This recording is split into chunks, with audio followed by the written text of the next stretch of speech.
Chapter 8 Tarzan और महान वानर। 3 दिन वानर मानव ने आराम करने और स्वस्थ होने में बिताए, फल और मेवे खाए और छोटे जानवर जो सबसे आसानी से पकड़े जा सकते थे, और चौथे दिन वह घाटी का पता लगाने और बड़े वानरों की खोज करने निकल पड़ा। जीवन के समीकरण में समय एक नगण्य कारक था। टार्ज़न के लिए ये सब एक ही बात थी कि वह 1 महीने, 1 साल या 3 साल में पश्चिमी तट पर पहुंच जाए। सारा समय उसका था और पूरा अफ्रीका उसका था। उसके पास पूर्ण स्वतंत्रता थी, सभ्यता और रीति रिवाजों से उसे जोड़ने वाला अंतिम बंधन भी टूट चुका था। वह अकेला था, लेकिन वह बिल्कुल अकेला नहीं था। उसके जीवन का अधिकांश हिस्सा इसी तरह बीता था, और हालांकि उसकी तरह का कोई दूसरा नहीं था, वह हर समय जंगल के लोगों से घिरा रहता था जिनके लिए उसके सीने में कोई घृणा नहीं पैदा हुई थी। उनमें से कम लोगों में उसे दिलचस्पी थी, और कुछ ऐसे भी थे जिनके साथ वह हमेशा आसानी से दोस्ती कर लेता था, और उसके कुछ वंशानुगत दुश्मन भी थे जिनकी उपस्थिति जीवन को एक ऐसा मसाला देती थी जो अन्यथा नीरस और नीरस हो सकता था। और ऐसा ही हुआ कि चौथे दिन वह घाटी का पता लगाने और अपने साथी वानरों की तलाश करने निकल पड़ा। वो कुछ दूर दक्षिण की ओर बढ़ा ही था कि उसके नथुने मनुष्य की गंध से भर गए, घुमंगनी, काले आदमी की। वे बहुत सारे थे, और उनकी गंध के साथ एक और गंध भी मिली हुई थी, एक मादा तरमांगनी की। पेड़ों के बीच से झूलता हुआ टार्ज़न इन परेशान करने वाली गंधों के लेखकों के पास पहुंचा। वह सावधानी से किनारे से आया, लेकिन हवा पर कोई ध्यान नहीं दिया, क्योंकि वह जानता था कि अपनी सुस्त इंद्रियों के साथ मनुष्य उसे केवल अपनी आंखों या कानों के माध्यम से ही पकड़ सकता है, और वह भी केवल तभी जब वह तुलनात्मक रूप से करीब हो। अगर वह नुमा या शीता का पीछा कर रहा होता तो वह तब तक चक्कर लगाता जब तक उसका शिकार उससे हवा की दिशा में न हो जाए। इस तरह वह उस क्षण तक लगभग सारा लाभ उठा लेता जब तक कि वह दृष्टि या श्रवण के दायरे में न आ जाए, लेकिन सुस्त आदमी का पीछा करते हुए वो लगभग तिरस्कारपूर्ण उदासीनता के साथ आगे बढ़ा, ताकि उसके आसपास के सभी जंगल को पता चल जाए कि वह गुजर रहा है, सिवाय उन लोगों के जिनका वह पीछा कर रहा था। एक बड़े पेड़ की घनी पत्तियों से उसने उन्हें गुजरते हुए देखा। अश्वेतों की एक बदनाम भीड़, कुछ जर्मन पूर्वी अफ्रीकी मूल सैनिकों की वर्दी पहने हुए थे, अन्य एक ही वर्दी के एक ही कपड़े पहने हुए थे, जबकि कई अपने पूर्वजों की साधारण पोशाक में लौट आए थे, नग्नता के करीब। उनके साथ कई अश्वेत महिलाएं थीं, जो पुरुषों के साथ कदम से कदम मिलाकर हंसते और बात करते हुए चल रही थीं, जिनमें से सभी जर्मन राइफलों और जर्मन बेल्ट और गोला बारूद से लैस थे। वहां कोई श्वेत अधिकारी नहीं थे, लेकिन टार्ज़न को ये बात स्पष्ट थी कि ये लोग किसी जर्मन देशी कमांड से थे, और उसने अनुमान लगाया कि उन्होंने अपने अधिकारियों को मार डाला था और उनकी महिलाओं को जंगल में ले गए थे, या उन मूल गांवों से कुछ चुराए थे जहां से वे गुजरे होंगे। ये स्पष्ट था कि वे अपने और तट के बीच जितना संभव हो सके उतनी दूरी बना रहे थे और निस्संदेह विशाल आंतरिक क्षेत्र के किसी अभेद्य किले की तलाश कर रहे थे, जहां वे आदिम रूप से सशस्त्र निवासियों के बीच आतंक का राज शुरू कर सके और छापे मारकर, लूटपाट करके और बलात्कार करके उस जिले की कीमत पर माल और महिलाओं में अमीर बन सके जहां वे खुद को बसाए हुए थे। 2 अश्वेत महिलाओं के बीच एक पतली गोरी लड़की चल रही थी। वह बिना टोपी के थी और फटे पुराने कपड़े पहने हुए थी, जो जाहिर तौर पर एक बार सवारी करने की आदत थी। उसका कोट गायब था और उसकी कमर उसके शरीर से आधी फटी हुई थी। कभी कभी और बिना किसी स्पष्ट उकसावे के एक या दूसरी अश्वेत महिला उसे जोर से मारती या धक्का देती। टार्ज़न आधी बंद आंखों से देखता रहा। उसका पहला आवेग उनके बीच कूदना और लड़की को उनके क्रूर चंगुल से छुड़ाना था। उसने उसे तुरंत पहचान लिया था और इसी वजह से वह हिचकिचाया। वानरों के टार्ज़न को इस बात से क्या मतलब था कि इस दुश्मन जासूस का क्या हश्र हुआ। वह उसे खुद नहीं मार पाया था क्योंकि उसमें एक अंतर्निहित कमजोरी थी जो उसे किसी महिला पर हाथ डालने की अनुमति नहीं देती थी, और निश्चित रूप से इस बात का कोई असर नहीं था कि दूसरे उसके साथ क्या कर सकते हैं। अब उसका हश्र उस त्वरित और दर्द रहित मौत से कहीं ज्यादा भयानक होगा जो वानरों ने उसे दी होगी। इस बात में टार्ज़न की दिलचस्पी सिर्फ इस हद तक थी कि एक जर्मन का अंत जितना ज्यादा भयावह होगा, उतना ही वह उन सभी के हक के हिसाब से होगा। और इसलिए उसने अश्वेतों को उनके बीच में फ्रोलिन बर्था किर्चा के साथ जाने दिया, या कम से कम तब तक जब तक कि अंतिम योद्धा ने उसके मन में अश्वेतों को शिकार बनाने के आनंद का सुझाव नहीं दिया, एक मनोरंजन और एक खेल जिसमें वह उस लंबे समय से चले आ रहे दिन के बाद से और भी अधिक कुशल हो गया था जब कुलोंगा मबोंगा के बेटे प्रमुख ने बंदर आदमी की धायमा काला पर अपना दुर्भाग्यपूर्ण भाला फेंका था। आखिरी आदमी, जो किसी उद्देश्य से रुका होगा, दल से 1/4 मील पीछे था। वह जल्दी से उसे पकड़ने की कोशिश कर रहा था, तभी टार्जन ने उसे देखा, और जब वह उस पेड़ के नीचे से गुजरा जिस पर बंदर आदमी पगडंडी के ऊपर बैठा था, तो एक खामोश फंदा चतुराई से उसके गले में डाल दिया गया। मुख्य शरीर अभी भी साफ दिखाई दे रहा था, और जैसे ही भयभीत आदमी ने डर से तीखी चीख निकाली, उन्होंने पीछे देखा कि उसका शरीर जादू से सीधा हवा में उठ गया और ऊपर पत्तों के बीच गायब हो गया। एक पल के लिए अश्वेत लोग आश्चर्य और भय से स्तब्ध रह गए, लेकिन कुछ ही देर में उनका नेतृत्व करने वाला हवलदार सार्जेंट उसांगा दौड़ता हुआ वापस पगडंडी पर आ गया और दूसरों को अपने पीछे आने के लिए पुकारने लगा। आते ही अपनी बंदूकें लोड करके अश्वेत अपने साथी की मदद के लिए दौड़ पड़े और उसांगा के आदेश पर वे एक पतली पंक्ति में फैल गए जिसने तुरंत उस पेड़ को पूरी तरह से घेर लिया जिसमें उनका साथी गायब हो गया था। उसांगा ने पुकारा लेकिन कोई जवाब नहीं मिला।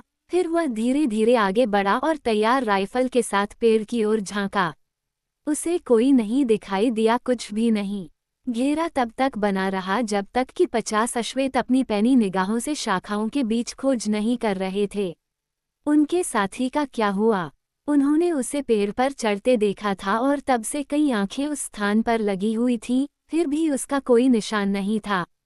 एक, जो अपने साथियों से ज्यादा साहसी था, स्वेच्छा से पेड़ पर चढ़ गया और जांच करने लगा।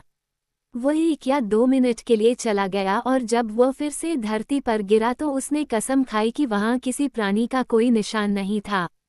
हैरान और इस समय तक थोड़ा भयभीत, अश्वेत धीरे धीरे उस स्थान से दूर चले गए और कई बार पीछे की ओर देखते हुए और कम हंसते हुए अपनी यात्रा जारी रखी, जब तक कि उस स्थान से लगभग 1 मील दूर जहां उनका साथी गायब हो गया था, आगे चल रहे लोगों ने उसे अपने ठीक सामने पगडंडी के एक तरफ एक पेड़ के पीछे से झांकते हुए देखा।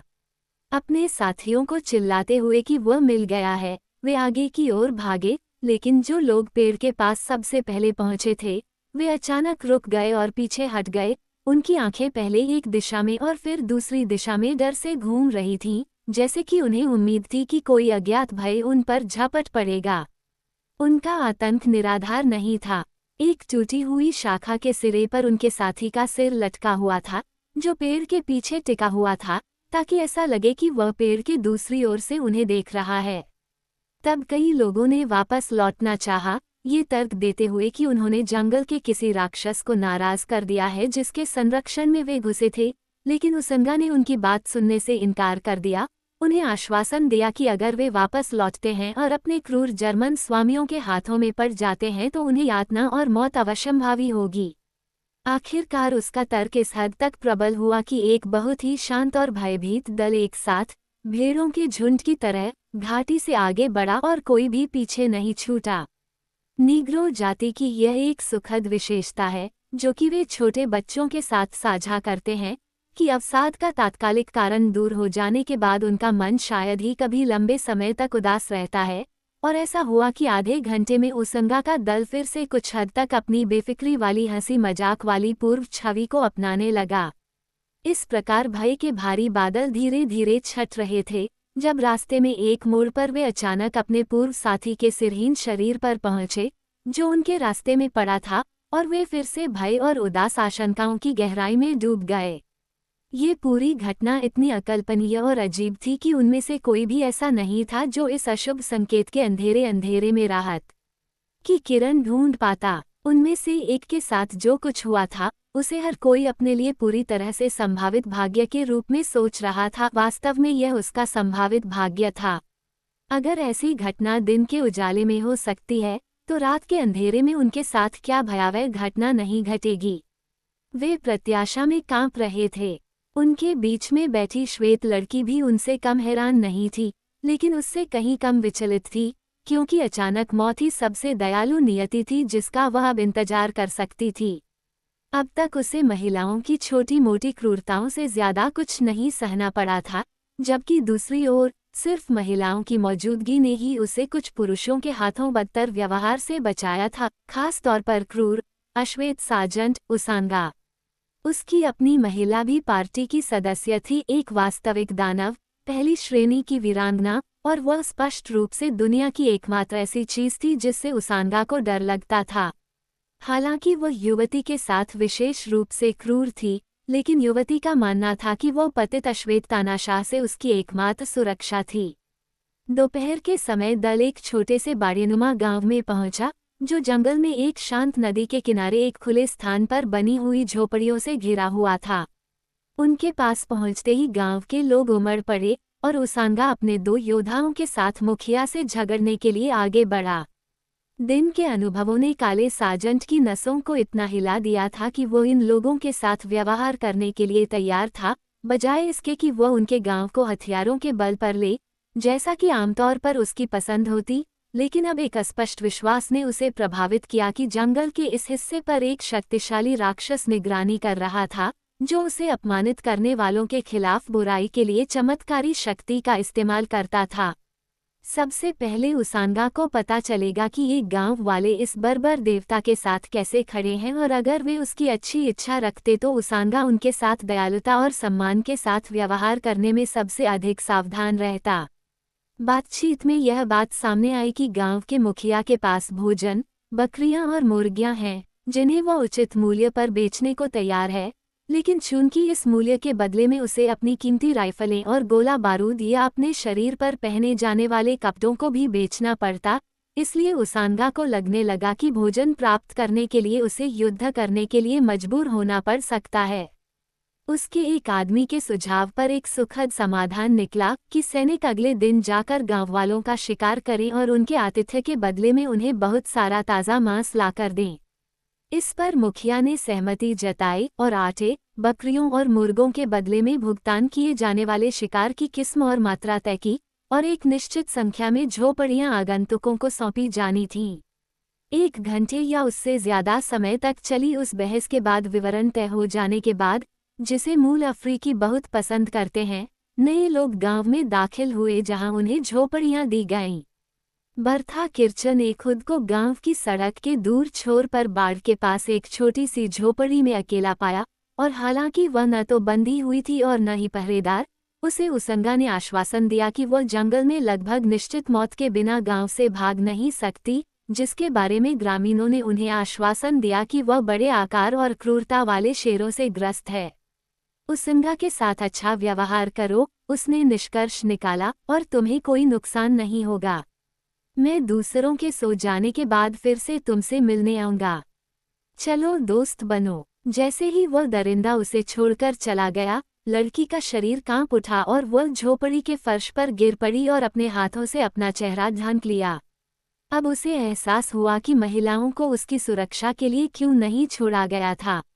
ये चालाक उसांगा का काम था, लेकिन क्या उसकी महिला को उसके इरादों के बारे में कुछ संदेह नहीं होगा? वह मूर्ख नहीं थी, और इसके अलावा पागल ईर्ष्या से भरी होने के कारण वह हमेशा अपने काले स्वामी की ओर से किसी प्रत्यक्ष कार्य की तलाश में रहती थी। बर्था किर्चा को लगा कि केवल वही उसे बचा सकती है, और अगर उसे कोई बात बताई जा सके तो वह उसे बचा लेगी। लेकिन कैसे? पिछली रात के बाद पहली बार अपने अपहरणकर्ताओं की नज़रों से दूर और अकेली छोड़ी गई लड़की ने तुरंत इस अवसर का लाभ उठाया और खुद को आश्वस्त किया कि हॉप्टमैन फ्रिट्ज शनाइडर के शरीर से जो कागजात उसने निकाले थे, वे अभी भी उसके एक अंतर्वस्त्र के अंदर सुरक्षित रूप से सिल दिए गए हैं। अफसोस, अब वे उसके प्यारे देश के लिए क्या मूल्य रख सकते थे? लेकिन आदत और वफादारी उसके अंदर इतनी मजबूत थी कि वह अभी भी इस दृढ़ आशा से चिपकी हुई थी कि वह अंततः उस छोटे पैकेट को अपने प्रमुख तक पहुंचा देगी। ऐसा लग रहा था कि स्थानीय लोग उसके अस्तित्व को भूल चुके हैं। कोई भी झोपड़ी के पास नहीं आया, यहाँ तक कि उसके लिए खाना लाने भी नहीं आया। वह गांव के दूसरे छोर पर उन्हें हंसते और चिल्लाते हुए सुन सकती थी और जानती थी कि वे भोजन और स्थानीय बियर के साथ जश्न मना रहे हैं। ये जानकर उसकी आशंका और बढ़ गई। मध्य अफ्रीका के एक अज्ञात क्षेत्र के बिल्कुल बीच में एक स्थानीय गांव में कैदी होना शराबी नीग्रो के एक समूह के बीच एकमात्र श्वेत महिला। ये सोचकर ही वह घबरा गई। फिर भी इस तथ्य में एक हल्का सा वादा था कि वह अब तक अछूती रही थी, ये वादा कि वे शायद उसे भूल गए होंगे और जल्द ही वे इतने नशे में धुत हो जाएंगे कि कोई नुकसान नहीं होगा। अंधेरा हो चुका था और फिर भी कोई नहीं आया। लड़की सोच रही थी कि क्या वह उसांगा की महिला नारातू की तलाश में आगे बढ़ने की हिम्मत कर सकती है, क्योंकि उसांगा ये भूल नहीं सकता कि उसने वापस आने का वादा किया था। जब वह झोपड़ी से बाहर निकली और गांव के उस हिस्से की ओर बढ़ी जहां लोग आग के पास मौज मस्ती कर रहे थे, तो आसपास कोई नहीं था। जब वह पास पहुंची तो उसने देखा कि गांव के लोग और उनके मेहमान आग के चारों ओर एक बड़े घेरे में बैठे हुए थे, जिसके सामने आधा दर्जन नग्न योद्धा किसी विचित्र नृत्य में कूद रहे थे, झुक रहे थे और पैर पटक रहे थे। दर्शकों के बीच खाने के बर्तन और पेय के लौकी इधर उधर घुमाए जा रहे थे।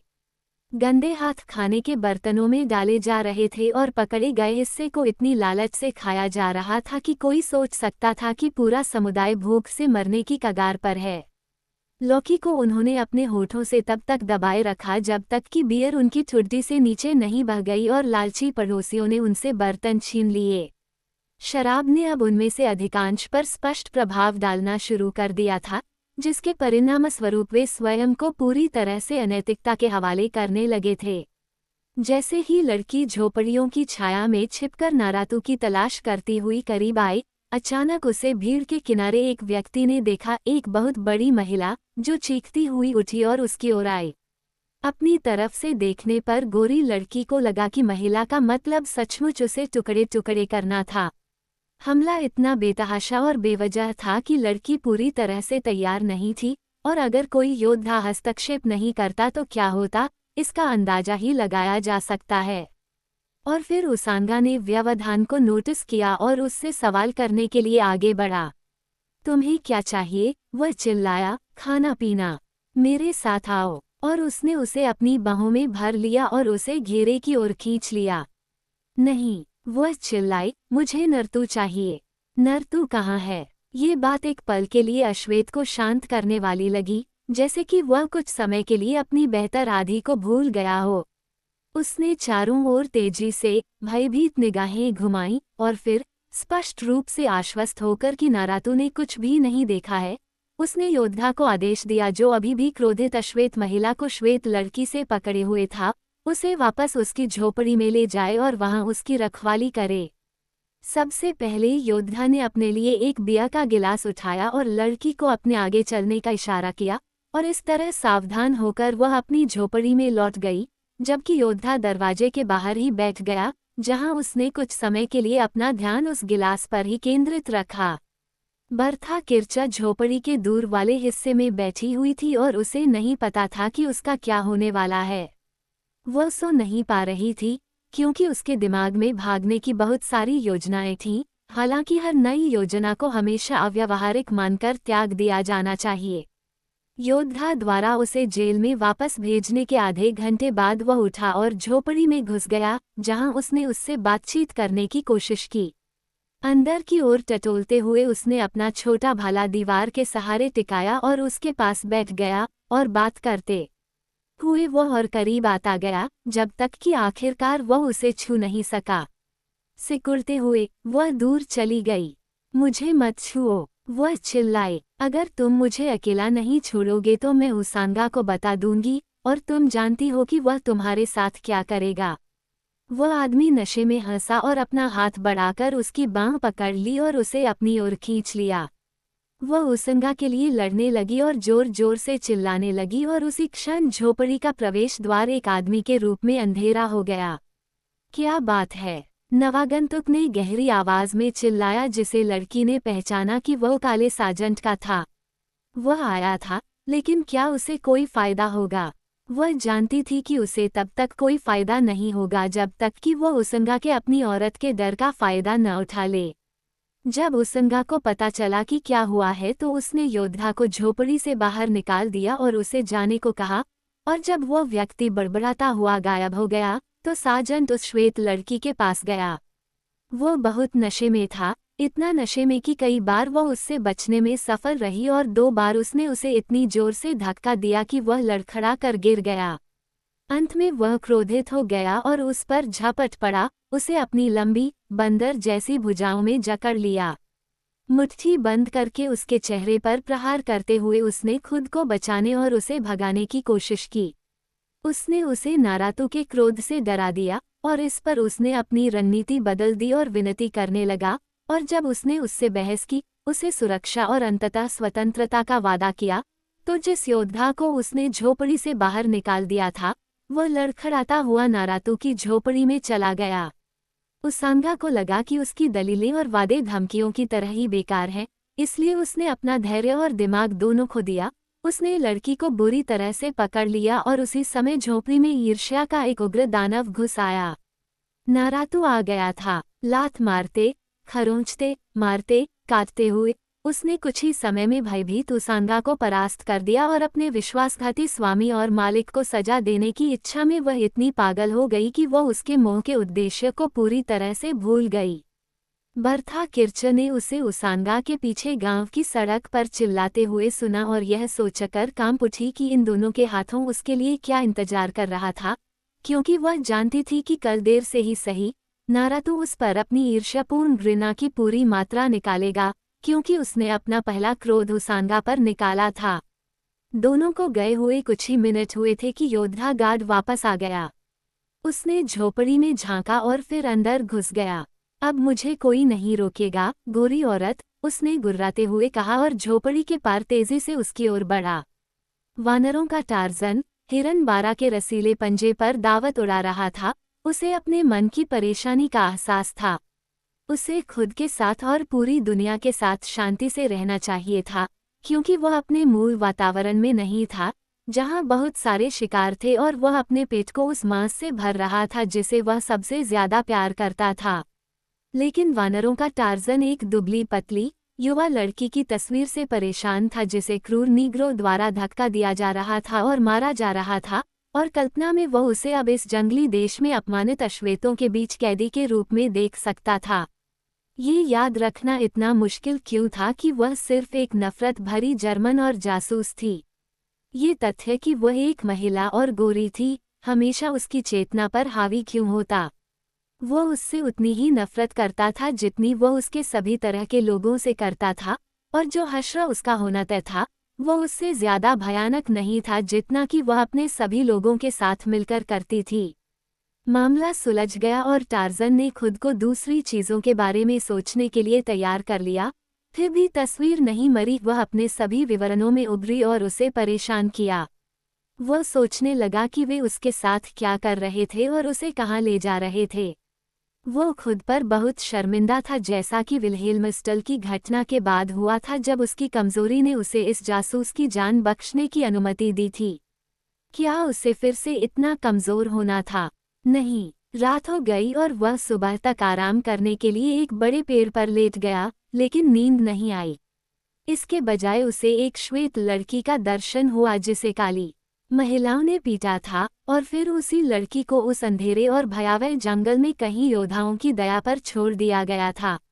गुस्से और आत्म तिरस्कार की गड़गड़ाहट के साथ टार्जन उठा, खुद को हिलाया और अपने पेड़ से झूलते हुए बगल के पेड़ पर चढ़ गया, और इस तरह निचली छतों से होते हुए वो उस रास्ते पर चल पड़ा जिस पर उसंगा की टोली दोपहर में पहले गई थी। उसे ज्यादा परेशानी नहीं हुई क्योंकि टोली ने एक अच्छी तरह से पक्की पगडंडी का अनुसरण किया था, और जब आधी रात के करीब एक स्थानीय गांव की बदबू ने उसके नाजुक नथुनों पर हमला किया तो उसने अनुमान लगाया कि उसका लक्ष्य निकट है और उसे जल्दी वह मिल जाएगी जिसे वह खोज रहा था। नुमा शेर की तरह चुपके से शिकार की तलाश में घूमता हुआ टार्जन चुपचाप बाड़ के इर्द गिर्द घूमता रहा, सुनता रहा और सूंघता रहा। गांव के पीछे उसे एक पेड़ दिखाई दिया जिसकी शाखाएं बाड़ के ऊपर तक फैली हुई थी, और एक पल बाद वह चुपचाप गांव में चला गया। वह एक झोपड़ी से दूसरी झोपड़ी में जाकर उत्सुक कानों और नथुनों से लड़की की मौजूदगी के कुछ पुष्ट प्रमाण खोजता रहा, और अंत में गोमंगनी की गंध से बेहोश और लगभग मिटते हुए उसने पाया कि वह एक छोटी सी झोपड़ी के चारों ओर एक नाजुक भाप की तरह लटक रही थी।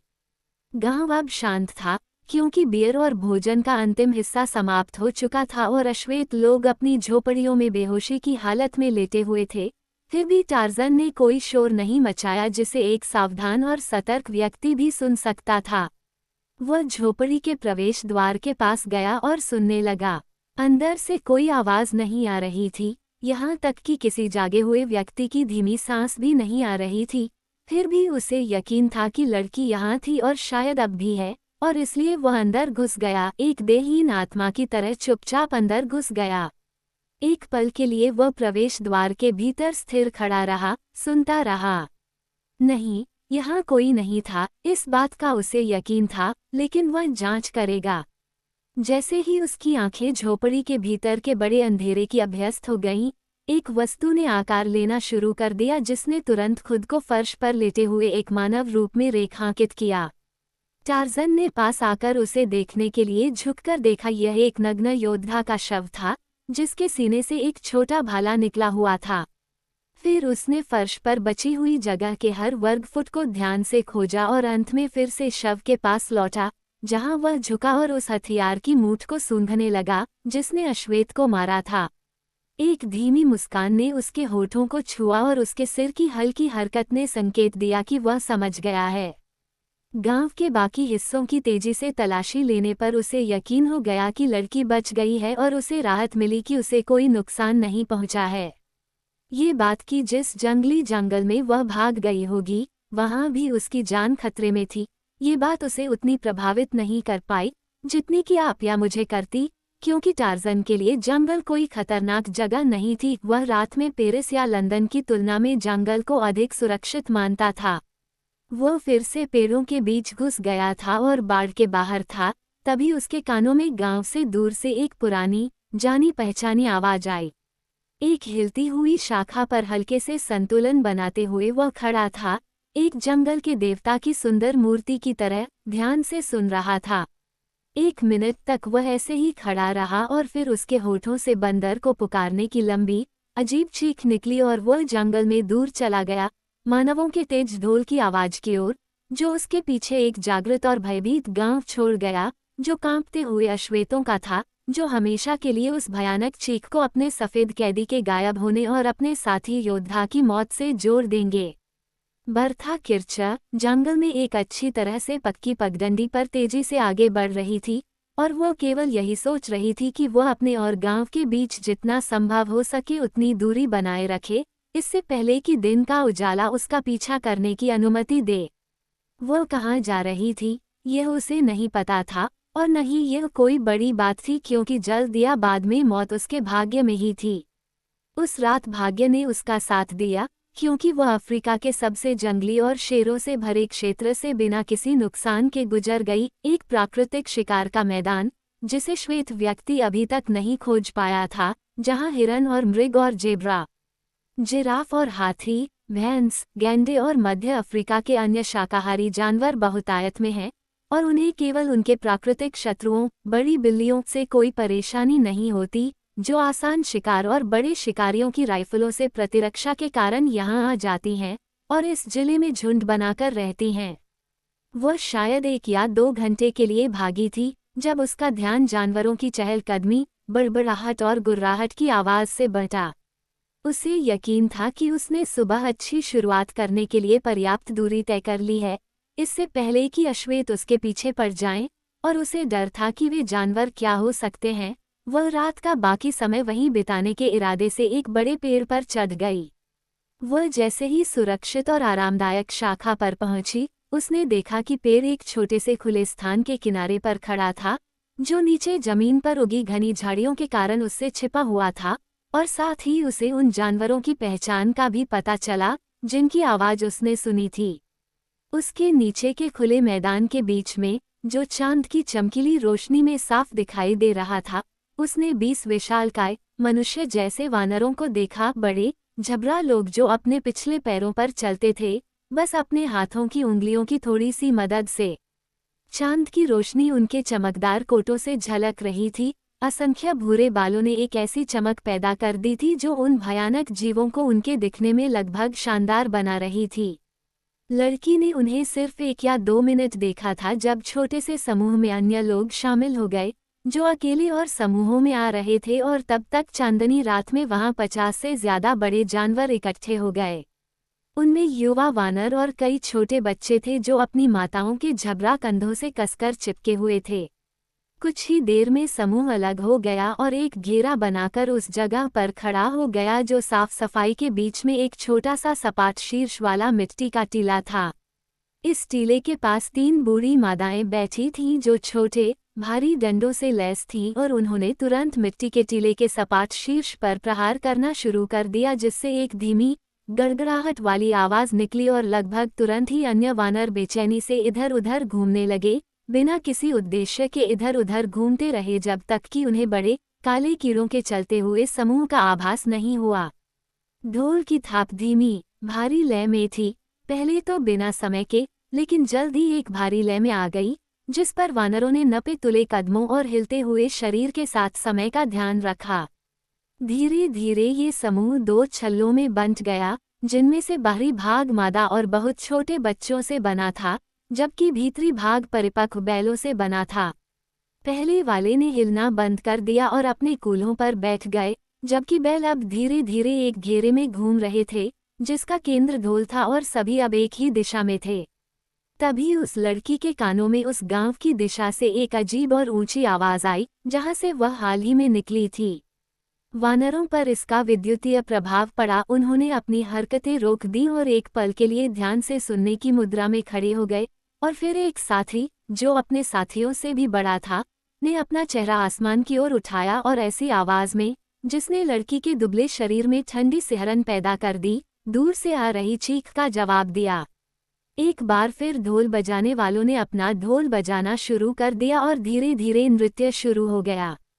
इस बर्बर समारोह में एक खास आकर्षण था जिसने लड़की को मंत्रमुग्ध कर दिया, और चूंकि उसे पकड़े जाने की संभावना बहुत कम लग रही थी, इसलिए उसने महसूस किया कि वह रात भर अपने पेड़ पर ही रह सकती है और दिन के उजाले की अपेक्षाकृत अधिक सुरक्षा में अपनी उड़ान फिर से शुरू कर सकती है। अपने आप को आश्वस्त करते हुए कि उसके कागजात का पैकेज सुरक्षित है, वह शाखाओं के बीच यथासंभव आरामदायक स्थिति में खड़ी हो गई और अपने नीचे खुले स्थान में बैठकर अजीबोगरीब कार्यवाही को देखने लगी। आधा घंटा बीत गया। इस दौरान ढोल की ताल धीरे धीरे बढ़ती गई। अब विशाल बैल, जिसने दूर से आए आवाज का जवाब दिया था, ढोल बजाने वालों और दूसरे बैलों के बीच अकेले नाचने के लिए भीतरी घेरे से छलांग लगा दी।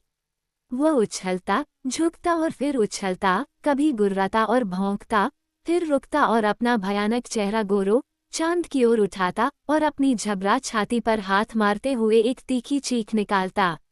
बैल बंदर की चुनौती लड़की को पता ही नहीं था। वह महान चंद्रमा की पूर्ण चमक में इस प्रकार खड़ा था, अपनी अजीब चुनौती को चिल्लाने के बाद निश्चल, आदिम जंगल और चक्कर लगाते वानरों के बीच आदिम बर्बरता और शक्ति की तस्वीर। जीवन की सुबह से एक शक्तिशाली मांसपेशियों वाला हरक्यूलिस, जब उसके पीछे से लड़की ने उत्तर देने वाली चीख सुनी, और एक पल बाद उसने एक लगभग नग्न सफेद आदमी को पास के पेड़ से समाशोधन में गिरते देखा। तुरंत ही बंदर दहाड़ते हुए गुस्सैल जानवरों के झुंड में बदल गए। बर्था किर्च ने अपनी सांस रोक ली। ये कौन पागल था जिसने इन डरावने जीवों के पास, उनके ही ठिकानों में, अकेले 50 लोगों के सामने जाने की हिम्मत की? उसने देखा कि चांदनी में नहाया हुआ भूरा चमड़ा वाला व्यक्ति सीधे गुर्राते हुए झुंड की ओर चला आ रहा था। उसने उस संपूर्ण शरीर की समरूपता और सुंदरता देखी, उसकी सुंदरता, उसकी ताकत, उसका अद्भुत अनुपात, और फिर उसने उसे पहचान लिया। ये वही प्राणी था जिसे उसने जनरल क्राउट के मुख्यालय से मेजर शनाइडर को ले जाते हुए देखा था, वही जिसने उसे नुमा शेर से बचाया था, वही जिसे उसने अपनी पिस्तौल के बट से मारा था, और जब वह उसे उसके दुश्मनों के पास वापस ले जाना चाहता था, तब वह भाग गया था, वही जिसने विलेहेल्मस्टल में उस रात हॉप्टमैन फ्रिट्ज शनाइडर को मार डाला था और उसकी जान बख्श दी थी। वह भयभीत और मोहित होकर उसे वानरों के पास जाते हुए देखती रही। उसने उसके गले से आवाजें निकलती सुनी, वानरों द्वारा बोली जाने वाली आवाजों के समान, और हालांकि वह अपने कानों की गवाही पर शायद ही विश्वास कर पाती, वह जानती थी कि यह ईश्वरीय प्राणी उन जानवरों से उनकी ही भाषा में बात कर रहा था। टार्ज़न बाहरी घेरे के शेड्स तक पहुंचने से ठीक पहले रुक गया। मैं वानरों का टार्ज़न हूँ, वह चिल्लाया। तुम मुझे नहीं जानते क्योंकि मैं दूसरे कबीले का हूँ, लेकिन टार्ज़न शांति के लिए आता है या वह लड़ने के लिए आता है, कौन सा? टार्ज़न तुम्हारे राजा से बात करेगा। और ऐसा कहते हुए वह शेड्स और युवा लोगों के बीच से सीधा आगे बढ़ा, जो अब उसके सामने रास्ता दे रहे थे, और एक संकरी गली बनाते हुए वह भीतरी घेरे की ओर बढ़ गया। जब वह पास से गुजरा तो बैल गुर्राने लगे और भड़क उठे, लेकिन किसी ने उसे रोका नहीं और इस तरह वह बैलों के भीतरी घेरे में आ गया। यहाँ उसके नुकीले दांत उसे डरा रहे थे और उसके चेहरे भयानक रूप से विकृत हो रहे थे। मैं टार्ज़न हूँ, उसने दोहराया। टार्ज़न अपने भाइयों के साथ डम डम नृत्य करने आया है। तुम्हारा राजा कहाँ है? फिर से वह आगे बढ़ा और पेड़ पर बैठी लड़की ने अपने गालों पर हथेलियां थपथपाईं और चौड़ी आंखों से इस पागल को एक भयानक मौत की ओर जाते देखा। एक और पल में वे उस पर टूट पड़ते और तब तक फाड़ते रहते जब तक कि वह परिपूर्ण रूप टुकड़े टुकड़े न हो जाए। लेकिन फिर से घेरा अलग हो गया और हालांकि वानरों ने दहाड़ लगाई और उसे धमकाया, लेकिन उन्होंने हमला नहीं किया और अंत में वह ड्रम के पास भीतरी घेरे में खड़ा हो गया और महान राजा बंदर का सामना किया।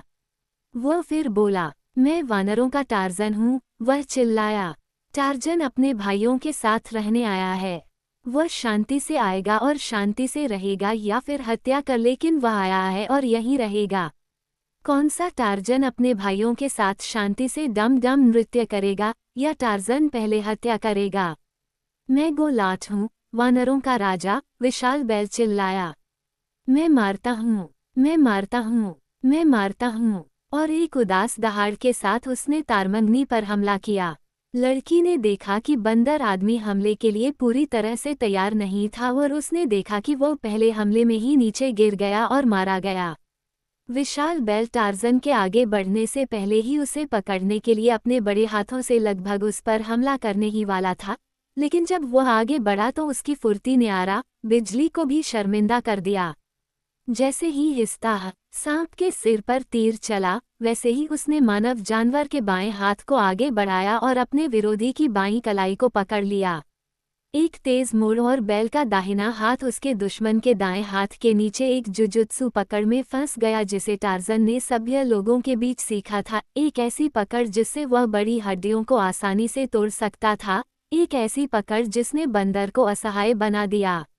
मैं वानरों का टार्ज़न हूँ, वानरों का आदमी चिल्लाया। क्या टार्ज़न शांति से नाचेगा या फिर हत्या करेगा? मैं मारता हूँ, मैं मारता हूँ, मैं मारता हूँ, गोलाट चिल्लाया। टार्ज़न ने बिल्ली की तरह फुर्ती दिखाते हुए राजा बंदर को एक कूल्हे पर घुमाया और उसे जमीन पर गिरा दिया। मैं टार्ज़न हूँ, सभी बंदरों का राजा, वह चिल्लाया। क्या शांति होगी? गोलेट क्रोधित होकर अपने पैरों पर उछल पड़ा और फिर से हमला किया, अपना युद्ध नारा चिल्लाते हुए, मैं मारता हूँ, मैं मारता हूँ, मैं मारता हूँ। और फिर से टार्ज़न ने उसे अचानक पकड़ लिया, जिसे बेवकूफ़ बैल अज्ञानता के कारण संभवतः रोक नहीं सका। एक पकड़ और फेंक जिसने दिलचस्पी रखने वाले दर्शकों से खुशी की चीख निकाली और अचानक लड़की को उस आदमी के पागलपन के बारे में संदेह में डाल दिया। जाहिर है कि वह वानरों के बीच बिल्कुल सुरक्षित था, क्योंकि उसने उसे गोलेट को अपनी पीठ पर झुलाते और फिर अपने कंधे पर फेंकते हुए देखा। राजा बंदर अपने सिर के बल गिर गया और बिल्कुल शांत पड़ा रहा। मैं वानरों का टार्ज़न हूँ, वानरों ने चिल्लाते हुए कहा। मैं अपने भाइयों के साथ डम डम नृत्य करने आया हूँ। और उसने ढोल बजाने वालों को इशारा किया, जिन्होंने तुरंत नृत्य की लय वहीं से शुरू कर दी जहाँ से उन्होंने अपने राजा को मूर्ख टारमंगनी का वध करते हुए देखने के लिए इसे छोड़ा था। तभी गोलेट ने अपना सिर उठाया और धीरे धीरे अपने पैरों पर खड़ा हुआ। टार्ज़न उसके पास आया। मैं वानरों का टार्ज़न हूँ, वह चिल्लाया। क्या टार्ज़न अब अपने भाइयों के साथ डम डम नृत्य करेगा या पहले हत्या करेगा? गोलाट ने अपनी रक्तवर्ण आंखें तारमंगनी के चेहरे की ओर उठाईं। कागोडा, वह चिल्लाया। वानरों का टार्ज़न अपने भाइयों के साथ डम डम नृत्य करेगा और गोलाट उसके साथ नृत्य करेगा। और फिर पेड़ पर बैठी लड़की ने जंगली आदमी को डम डम के प्राचीन अनुष्ठान में जंगली वानरों के साथ उछलते, झुकते और पैर पटकते देखा। उसकी दहाड़ और गुर्राहटें जानवरों से भी ज्यादा क्रूर थीं। उसका सुंदर चेहरा जंगली क्रूरता से विकृत हो गया था। उसने अपनी बड़ी छाती पीटते हुए और अपनी चुनौती को चिल्लाते हुए आगे बढ़ाया, जबकि उसकी चिकनी भूरी खाल उसके साथियों के झबरा कोटों को छू रही थी। यह अजीब था, यह अद्भुत था, और अपनी आदिम बर्बरता में ये सुंदरता से रहित नहीं था। वह अजीब दृश्य जिसे उसने देखा, ऐसा दृश्य जिसे किसी अन्य इंसान ने शायद कभी नहीं देखा था, और फिर भी ये भयानक था। जैसे ही वह मंत्रमुग्ध होकर देखती रही, उसके पीछे के पेड़ में एक चुपके से हलचल हुई जिससे उसका सिर घूम गया, और वहां उसके पीछे परावर्तित चांदनी में चमकती हुई दो बड़ी पीली हरी आंखें चमक उठीं। शीता पेंथर ने उसे पहचान लिया था। जानवर इतना करीब था कि वो उसे अपने बड़े पंजे से छू सकता था। सोचने का समय नहीं था, संभावनाओं को तौलने या विकल्प चुनने का समय नहीं था। आतंक से प्रेरित आवेग उसका मार्गदर्शक था, और एक जोरदार चीख के साथ वह पेड़ से कूदकर समाशोधन में चली गई। नृत्य और चांदनी के प्रभाव से पागल हुए वानरों ने तुरंत ही पीछे मुड़कर रुकावट का कारण देखा। उन्होंने देखा कि यह तरमांगनी असहाय और अकेली है, और वे उसकी ओर चल पड़े। शीता तेंदुआ जानता था कि भूख से पागल हुए बिना नुमा शेर भी वानरों के डम डम में हस्तक्षेप करने की हिम्मत नहीं कर सकता, इसलिए वह चुपचाप रात में गायब हो गया और अपना भोजन कहीं और तलाशने लगा। टार्ज़न ने अन्य वानरों के साथ मिलकर व्यवधान के कारण की ओर रुख किया, लड़की को देखा, उसे पहचाना और उसके खतरे को भी पहचाना। यहाँ भी वह दूसरों के हाथों मर सकती थी, लेकिन इस पर विचार क्यों किया जाए। वह जानता था कि वह इसकी अनुमति नहीं दे सकता था, और हालांकि इस स्वीकृति ने उसे शर्मिंदा किया, लेकिन इसे स्वीकार करना पड़ा।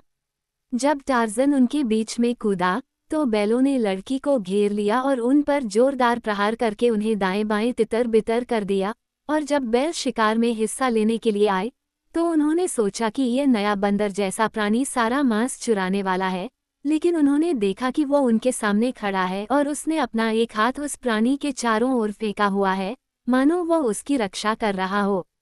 ये टार्ज़न की वह है, उसने कहा। उसे नुकसान मत पहुंचाओ। यही एकमात्र तरीका था जिससे वह उन्हें समझा सकता था कि उन्हें उसे नहीं मारना चाहिए। उसे खुशी थी कि वह शब्दों की व्याख्या नहीं कर सकती थी। इस घृणित दुश्मन के बारे में जंगली वानरों के सामने ऐसा बयान देना ही अपमानजनक था। तो एक बार फिर वानरों के टार्ज़न को एक हून की रक्षा करने के लिए मजबूर होना पड़ा। गुर्राते हुए उसने अपने आप से कहा, वह एक महिला है और मैं जर्मन नहीं हूँ, इसलिए यह अन्यथा नहीं हो सकता।